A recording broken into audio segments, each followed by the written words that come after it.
y al final esa presión negativa es de más o menos menos 5 centímetros de agua. Entonces, lógicamente, si existe esa fuerza, es importante entender que el pulmón tiene su elasticidad y que precisamente esa elasticidad es que trata de que el pulmón vuelva a su tamaño inicial o de reposo, y que hay un alveolo que lo que quiere es que el pulmón totalmente se colapse. O sea, van a haber diferentes ya factores que están interviniendo acá para que precisamente se produzca la inspiración y la expiración. Entonces, a nivel de los alveolos, todos los alveolos lo que quieren es colapsar. Quieren colapsar.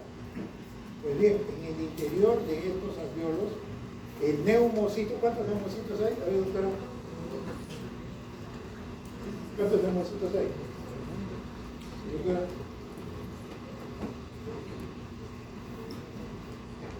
Nada. 2. El 1 y el 2.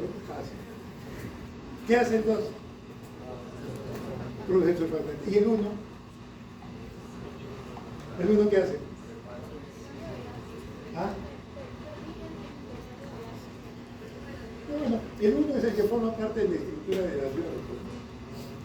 Y el 2 sí tiene una función de producir un surfactante. El 1 más es estructural que funcional. El 2 más bien sí es funcional.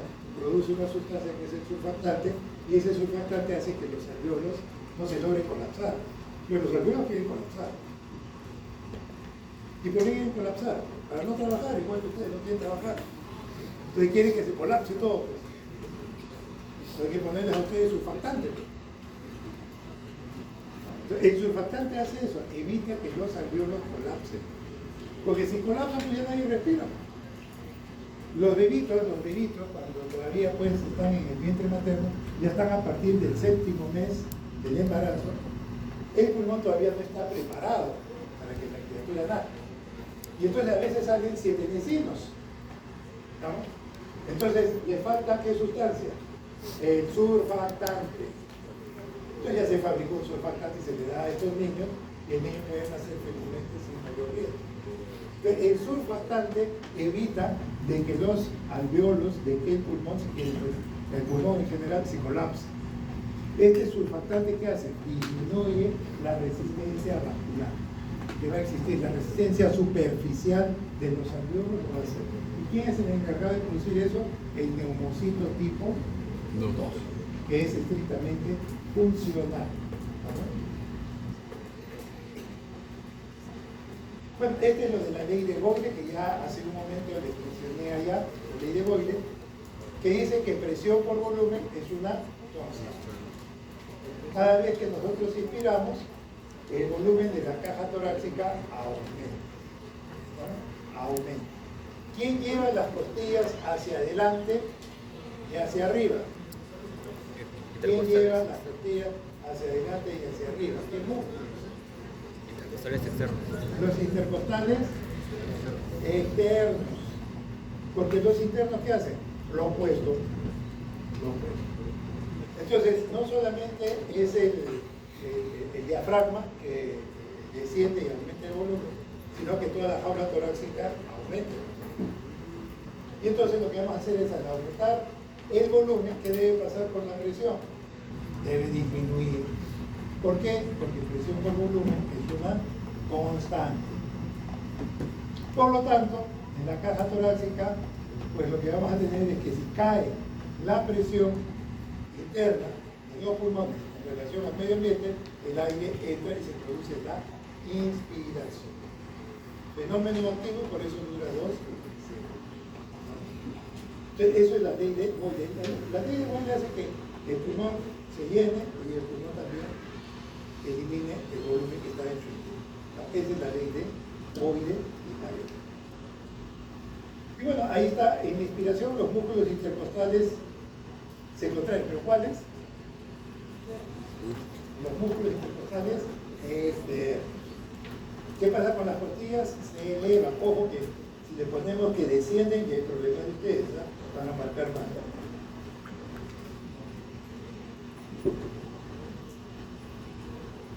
El diafragma se contrae y lleva los pulmones hacia abajo, la caja torácica aumenta de volumen y el aire entra más pulmón.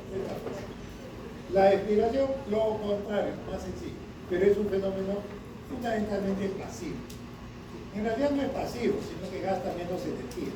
Entonces yo considero pasivo, como tal. Pero siempre hay gasto de energía. Es decir, como la sístole y la diástole. En la sístole el corazón trabaja, en la diástole no. No es verdad. En la diástole también el corazón trabaja, pero trabaja menos. También la expiración, si bien es un fenómeno pasivo, así lo enseñamos, pero de todos modos hay un menor gasto de energía. Entonces vean ustedes que finalmente todo este fenómeno por el cual el aire entra y sale va a depender, entre otras cosas también, por la presión intraletal. Por un lado, el pulmón trata de colapsarse y por otro lado, la jaula o caja torácica trata de expandirse. Y eso es lo que ustedes van a tener en esta imagen. Acá vamos a tener la inspiración. En la inspiración, ¿qué es lo que va a suceder con el volumen que hay en el pulmón? Va a aumentar porque el aire está entrando. Pero ¿qué va a suceder con la presión dentro de los alveolos? Debe disminuir. Tiene que disminuir, pero estamos diciendo eso. Y lógicamente si disminuye, la presión intrapleural también va a disminuir. Se va a hacer cada vez más negativa. Y para que se produzca la expiración, sucede todo lo contrario.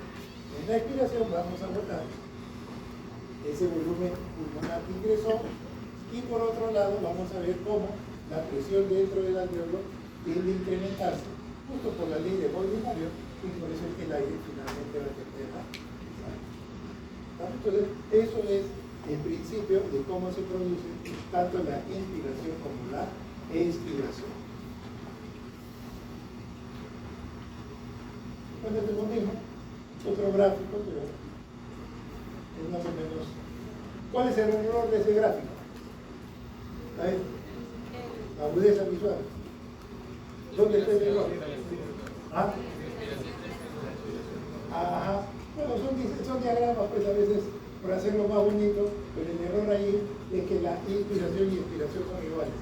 Y eso no es así. Eso no es así. ¿Cuánto dura la sístole cardíaca?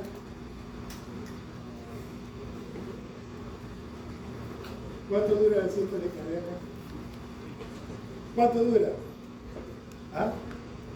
No le escucho. 3 segundos. ¿Sí? 3 segundos. Nada, esto no han leído nada todavía acá. La sístole. ¿Saben lo que es sístole, no? ¿Y la diástole? ¿Cuánto dura todo el ciclo cardíaco? A ver.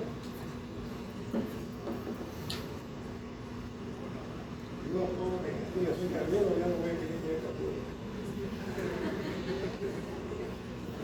9 décimas de segundo.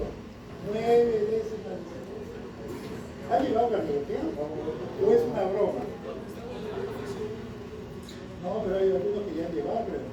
Están acá en el ejercicio 3, creo. Ejercicio 4. Pero eso enseñan en el cielo.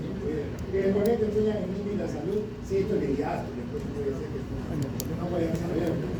Bueno, entonces, acá lo que tenemos que tener en cuenta, sí, a veces uno por una cuestión nada más de diagramación puede ser interesante, pero por ejemplo, ese es un error de la persona que lo quiso hacerlo, por eso hay que tener en consideración que a veces puede salir muy bonito la imagen, pero hay ciertos errores.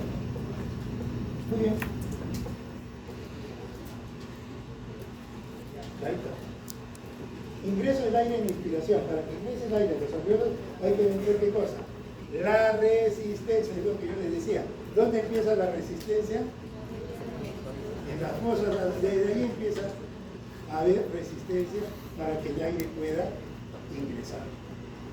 ¿Estamos? Entonces, la resistencia, uno lo que busca a veces es el instinto de la persona. El instinto de la persona es tratar de no hacer esfuerzo. ¿Estamos? ¿Un niño debe succionar el pecho o tomar el biberón? El niño, si le dan el biberón, ¿qué hace? abre la boca y cae la leche. Y ya no quiere el pezón de la madre. ¿Por qué? Hace esfuerzo, pues, ¿y qué quiere el niño? Flojo. Es flojo, pues, todo el mundo por naturaleza es flojo. Todo lo que se inventa, la administradora, todo, es para dejar de trabajar. Esa es nuestra fiesta, no trabajar. Bueno, entonces, lo que sucede es que en el caso de la succión, por ejemplo, del pezón, el niño tiene que hacer un esfuerzo para que la leche salga. No tiene que es un caño que le va a llegar el biberón sí. Entonces, en este caso también uno tiene que tener en cuenta lo que va a suceder en lo que significa el aire. El aire tiene que atravesar la vía respiratoria y eso genera resistencia. Y entonces la persona lo que quiere, no, eso ya no es consciente. Eso ya son cosas que uno tiene como parte de la especie, de su instinto. Supongo que ustedes han ido al cine. ¿Y qué cosas lo primero que compran? Sacar el chile. Igual sucede con el maní. Si ustedes ven en alguna mesa maní, estamos todo el día sin luz. ¿Por qué? Porque nosotros venimos de dónde? Del mono. Y el mono lo que le gusta es el maní, es el grano. Por eso es que nos manejan de esa manera y nos dan cancha para que la persona esté haciendo esto. Es un instinto. Y eso no lo podemos cambiar, es un instinto de nuestra naturaleza. Entonces hay personas que son capaces de ir viendo nuestro comportamiento. Eso que toman a veces, les graban, ustedes no se dan cuenta que les están grabando para entender su comportamiento. ¿Por qué no estudian estos alumnos? Y tratamos de descifrar eso y no podemos. Pues eso ya depende de ustedes. Entonces, ojo, hay situaciones en donde nosotros lo que vamos a tener es que son fenómenos que van a ocurrir.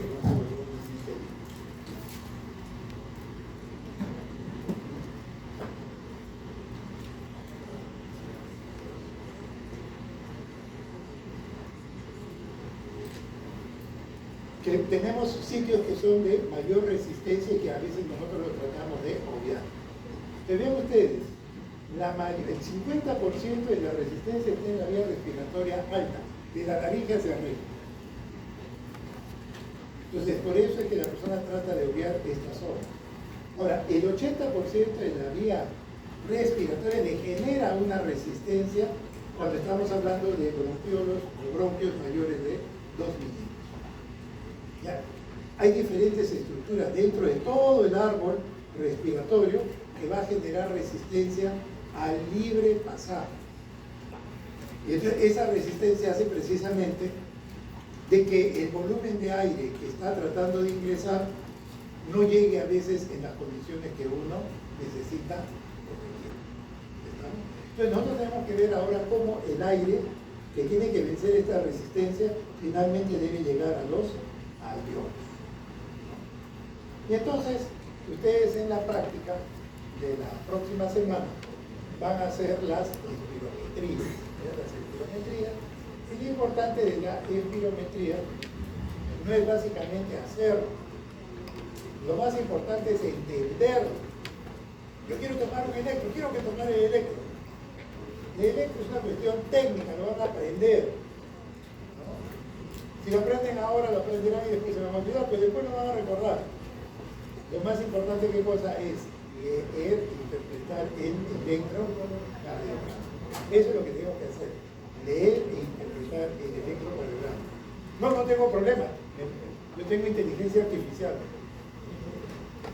Ya no necesito leer el electro. Bueno, les voy diciendo que eso no funciona en cardiología. Felizmente, con más inteligencia artificial no puede diagnosticar ciertas cosas que felizmente todavía los cardiólogos lo hacemos. No creo que lo pueda hacer porque no interpreta todas las cosas neurológicas. Pero si ustedes piensan que la inteligencia artificial es la solución, es una buena herramienta. Si no la saben usar, también pueden tener.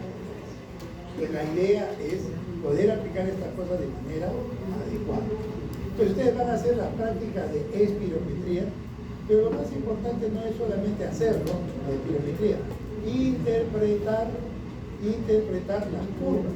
Eso es lo que nosotros tenemos.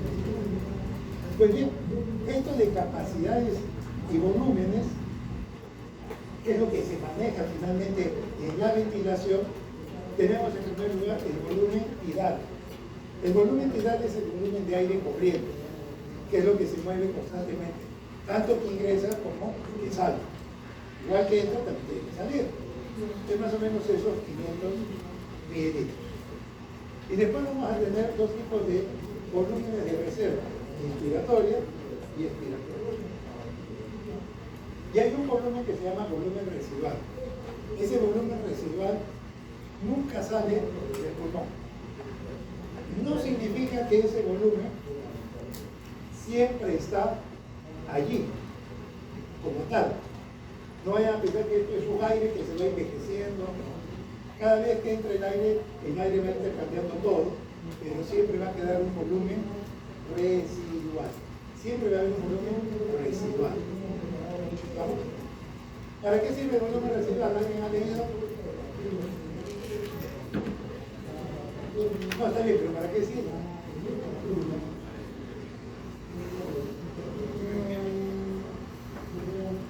El que evita que colapse el pulmón, ¿quién es? El surfactante. Para mantenerla frío. ¿Ah?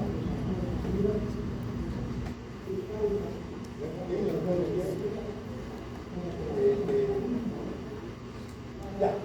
¿Para qué sirve el volumen residual? Muy fácil. Cuando la persona inspira, el aire está entrando, ¿estamos? Y eso va a permitir que se produzca la hematosis. Pero cuando yo expiro, el aire se está saliendo. ¿Y la sangre qué está sucediendo? ¿Se oxigena en ese momento? ¿Deja de oxigenarse en esos 3 segundos? Tiene que oxigenarse. ¿Pero de dónde? Del volumen residual. Del volumen residual. Eso es lo que ustedes guardan de reserva. No sé si guardarán de reserva ustedes, pero eso es lo que una vez se tiene para que le salga de alguna emergencia. No sé con tanta, lo tengo acá en el dinerito guardado. Ese volumen residual es algo que tenemos residual. ¿Para qué? Para que cada vez que empezamos a hacer expiración, ¿cuánto dura la expiración? 3 segundos. Cuando uno hace la expiración, ¿qué vamos a hacer? Se tenga que mantener el intercambio, ¿cómo se llama el intercambio gaseoso? Hematosis. La hematosis debe continuar durante la expiración. ¿De dónde saco el aire? Ese volumen residual. De ahí es donde yo estoy obteniendo el oxígeno, ese volumen residual. Ese volumen residual nunca sale. Nunca sale. Siempre está allí. Pero no piensen que ese volumen siempre va a ser constante y no se intercambia. No piensen que ese volumen tiene un oxígeno que dura eternamente 80 años. No, pues cada vez que respiramos todo esto se moviliza. Pero siempre va a quedar un volumen residual. Entonces vean ustedes, primero vamos a ver 2 volúmenes. Volumen tidal, volumen de reserva inspiratoria y residual. La suma de 2 o más volúmenes, a eso se llaman capacidades. La suma de 2 o más volúmenes se llama capacidades. Entonces vamos a ver los tipos de capacidades que vamos a tener. Eso ustedes lo van a hacer en la práctica.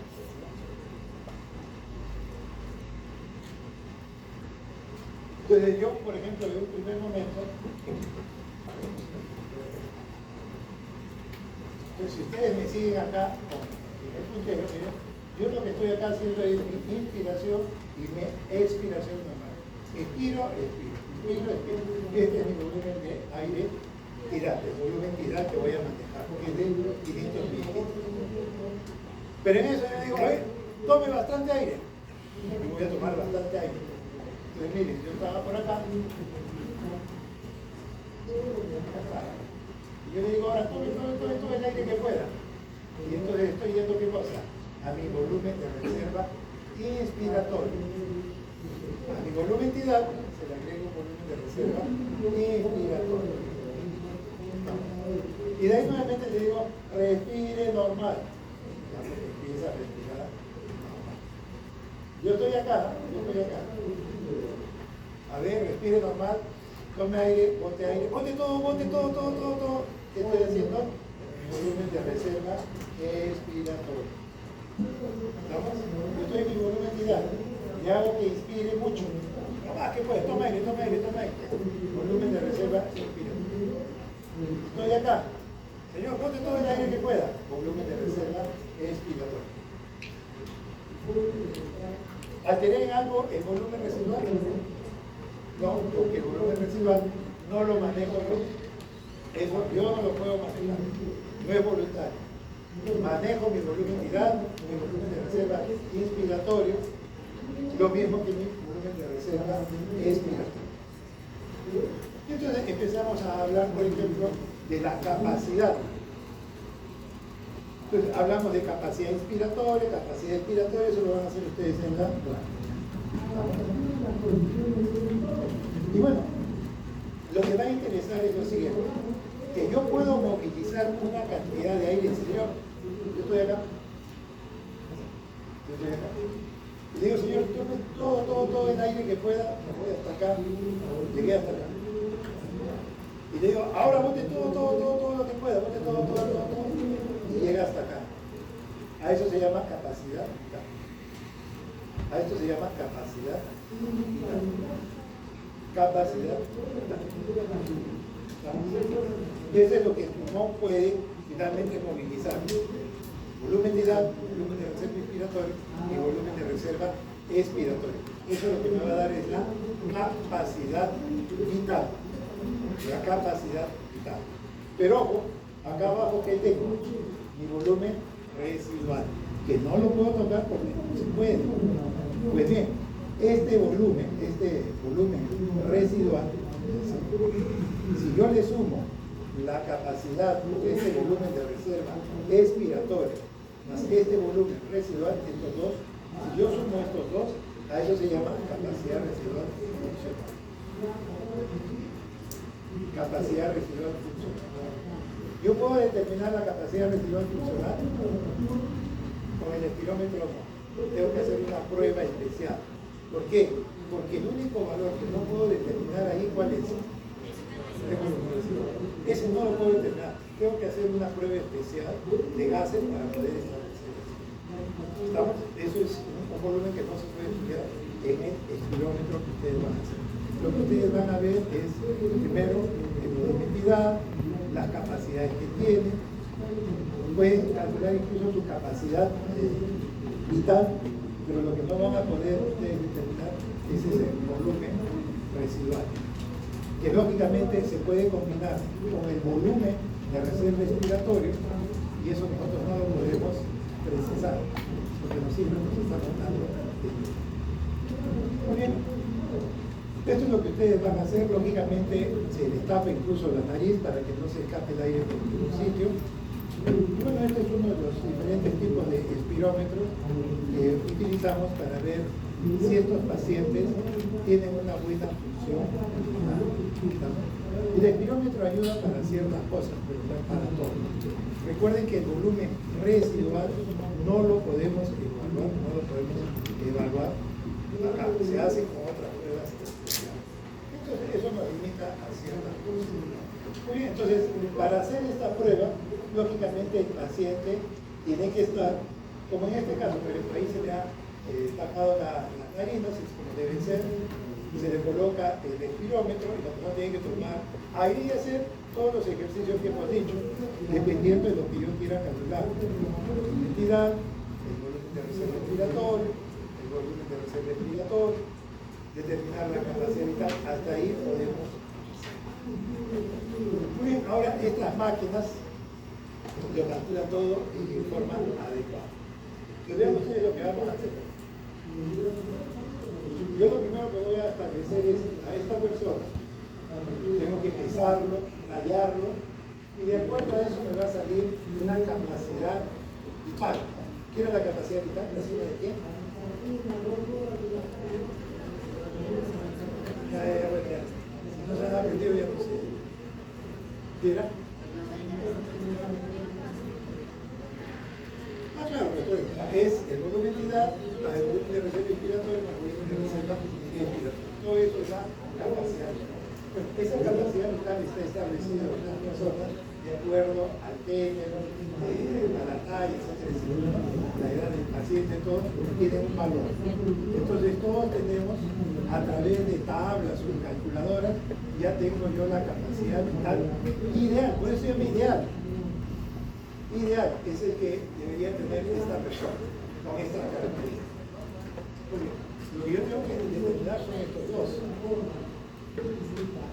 Entonces lo que vamos a hacer al paciente, como se muestra ahí, se le tapa las fosas nasales, las narinas, se le pone la parada. Y bueno, vamos a decir, no señor, bote todo el aire que tiene, bote todo el aire. Y ahora inspire. Entonces lo que estamos haciendo es llevarlo prácticamente al punto máximo.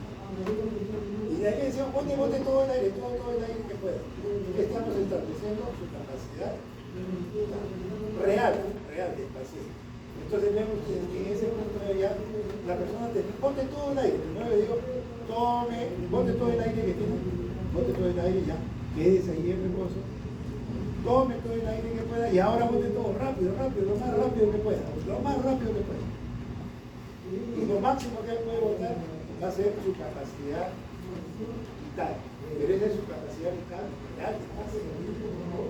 Entonces yo ya voy a tener su capacidad vital forzada. Forzada. Este ya la tenía. Y lo otro que tengo que ver es, ¿y cuánto votó en el primer segundo? O sea, de todo lo que había votado, me interesa saber cuánto votó en el primer segundo. Y a eso se llama volumen expiratorio forzado al primer segundo. Necesitamos tres valores. El primero sale a través de tablas. Los otros dos lo hago a través de la prueba. Señor, bote todo el aire que pueda, ahora sufre todo y bote rápido todo, lo más rápido que pueda, y voy a tener su capacidad vital forzada. Y quiero saber cuánto pasó en el primer segundo. Entonces, si yo ya tengo esas tres variables, yo puedo establecer qué tipo de patrón tiene este sujeto.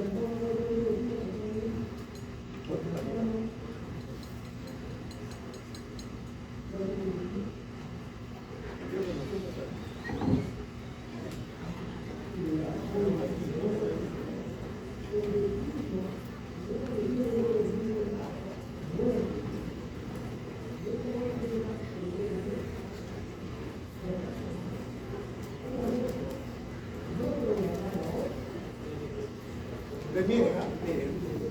Conclusión. Yo tengo la capacidad vital forzada que he obtenido de esta persona después de haber hecho esa prueba. Después calculo, veo dentro del valor cuánto expulsó el primer segundo. El tercer valor es la capacidad vital ideal, eso lo saqué por tablas. Y ahora lo único que tengo que hacer son dos divisiones. Tengo que dividir la capacidad vital del paciente entre su ideal. Yo tengo que dividir la capacidad que el paciente ha hecho entre o versus la capacidad ideal a través de tablas. Si su valor está por encima del 75%, eso es normal. ¿Estamos? Entonces tengo que compararlo con su capacidad que sale a través de tablas para un sujeto en condiciones ideales. Si no se alcanza ese valor, por encima del 75, ese patrón es restrictivo. O sea, el pulmón no se llena bien. Patrón restrictivo, no se ha llenado bien.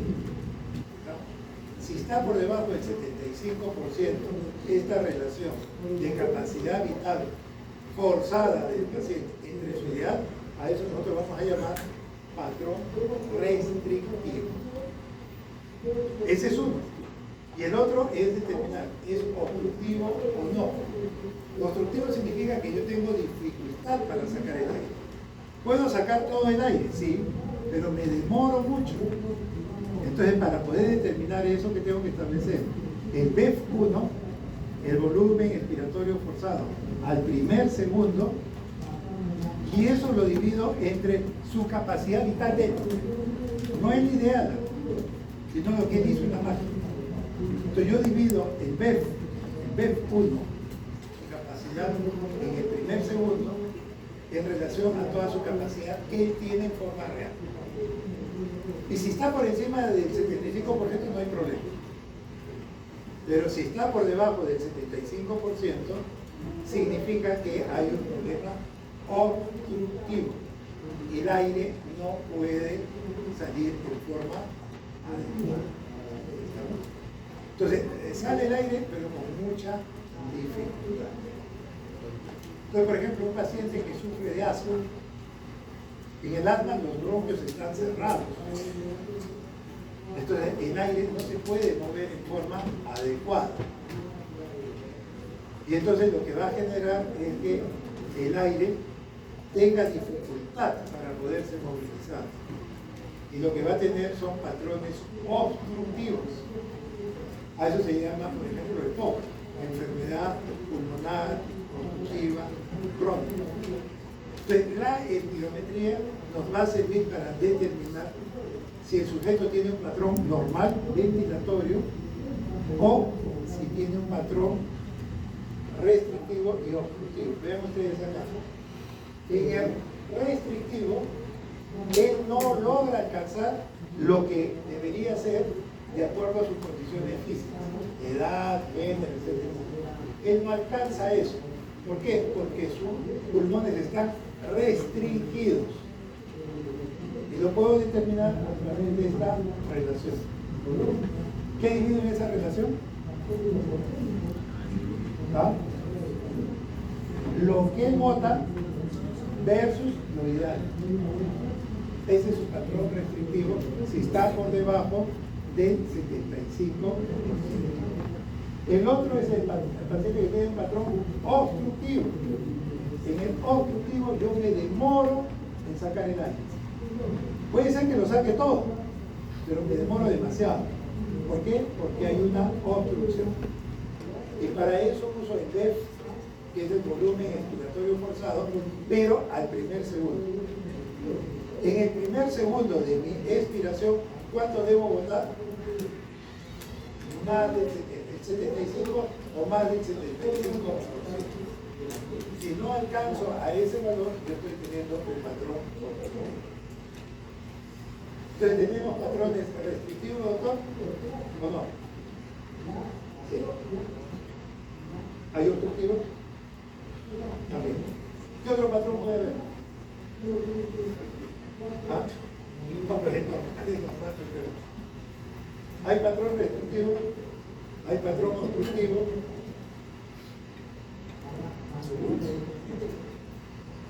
Ya están cansados, yo creo que deberían ser las 6 y nada. La clase hasta las 7, a mí me han dicho. Y la vida es hasta las 7. Fácil, pues. Tengo restrictivo, obstructivo. Un mixto, pues. Un mixto. Tiene restrictivo y tiene obstructivo. Oiga, tiene asma y tiene también sus pulmones fibróticos. Hay 3 tipos de patrones. Aparte, lógicamente, es normal, pero es un patrón anormal. Tenemos el restrictivo, tenemos el obstructivo. Pero ¿qué pasa si en los dos está por debajo del 75%? El mixto, pues, tendrá un problema restrictivo y a la vez también tendrá un problema obstructivo.